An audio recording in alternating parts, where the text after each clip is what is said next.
Napheesa Collier said not so fast on that unanimous WNBA MVP talk. Napheesa outplayed A'ja Wilson in back-to-back games. And, normally, would that be such a big deal? Probably not. But in this case, it does stand out because A'ja has been touted as the unanimous MVP. No one dare mention anyone else's name. When talking MVP in the WNBA, it is blasphemy. You cannot invoke another name. The legacy media in the W has really pushed that very hard to the point where I think some fans almost took glee in Napheesa outplaying A'ja the way that she did. And I think the MVP race is now heating up more than it has all season, with obviously Fee being in that conversation. I think Sabrina Ionescu, who is leading the number one team in the league, is in the conversation. Obviously, A'ja Wilson is in the conversation. And Caitlin Clark is in the conversation, given how magnificent she has been in her rookie season and leading the Indiana Fever. But when you look at the term unanimous and A'ja Wilson, it cannot be said lightly, right? Because the historical precedent is extremely rare, extraordinarily rare. I can't find a record of a unanimous WNBA MVP, and the only NBA MVP who was unanimous was Steph Curry, and he had to have a historic season on top of his team having the best record in NBA history in order to get there. Right now, the Aces are kind of underachieving, so it's hard to say that A'ja should get every vote if that were the case when you look at the way that the award has typically been handed out. In the last 8 seasons, in fact, the MVP has gone to a player on the first or second seed. Now, there have been players who have been the MVP on a lower seeded team. And A'ja certainly has the numbers to back up being selected as the MVP. She's leading the league in scoring, obviously. She's trending to be the best scorer in the history of the league. So it's not to say that A'ja hasn't had a great season or to diss her specifically, right? But you also have to take into account some of what we've been told all season long, which is that records matter, right? When people were making a case for Angel Reese in Rookie of the Year early in the year, it was, well, the Sky have a slightly better record than the Fever, and I'm going to go with the team with the better record, the player on the team with the better record. And when we were being told that Caitlin Clark didn't belong on the Olympic team, it was, well, these are the 12 best players. They've been selected, and there is no debate.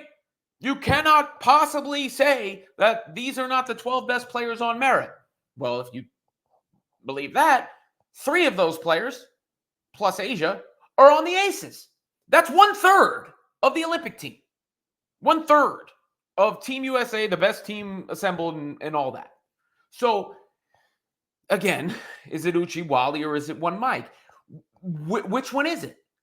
And look, I'm rational and logical enough to not let those narratives or those talking points influence me to go completely in the other direction. Doesn't mean A'ja Wilson shouldn't be voted MVP. Doesn't mean A'ja Wilson won't win MVP. But the idea that it is like insulting to mention other names is actually kind of insulting. Throughout my history as a basketball fan, the NBA MVP debate is something that rages on all season, every season.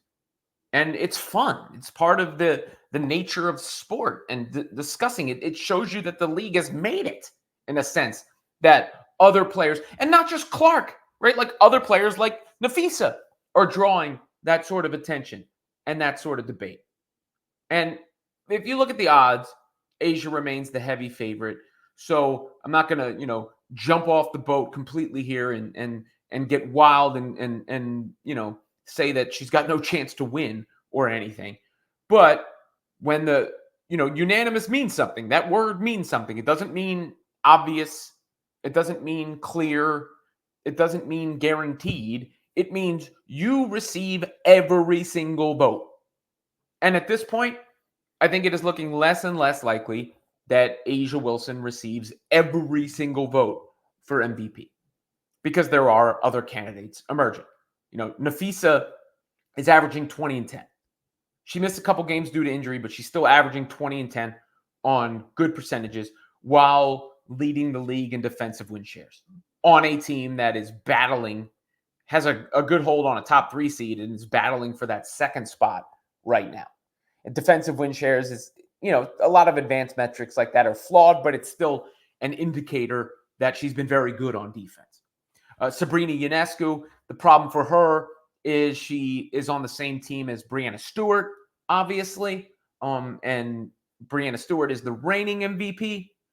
So that could hurt her case, but she has been stellar across the board for the Liberty this year. Really, in every single way to produce, Sabrina has been very, very strong.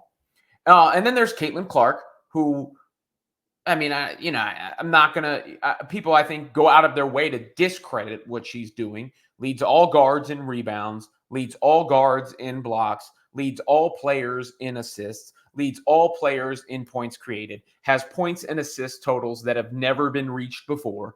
Like, these are not made up things. These are real on-court achievements for Clark as the Fever are rising.